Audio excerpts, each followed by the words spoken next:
Hello everyone, আমি অপর্ণা। আজকে আমি চলে এসেছি আপনাদের দেখাবো টমেটো চপ কি করে তাড়াতাড়ি বাড়িতে বানানো যায়। তো প্রথমে টমেটোগুলোকে গোল গোল করে কেটে নেব।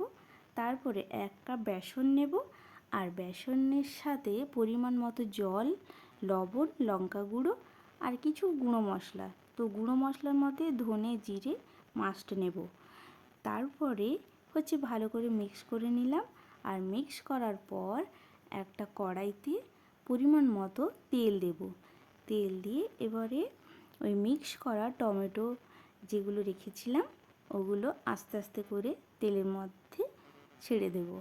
এবারে লাল টুকটুকে লাল হয়ে যাবে, মুচমুচে ভাজা হয়ে গেলে আমরা নামিয়ে ফেলবো। এইবারে মুড়ির সাথে লঙ্কা আর টমেটো চপ দিয়ে দারুণ টেস্টি খাবার আমরা খাবো। মাঝে মাঝে এরকম আনহেলদি ফুড খাওয়া যেতেই পারে, সবসময় কি আর ডায়েট কন্ট্রোল করা যায়? কি বলেন বন্ধুরা?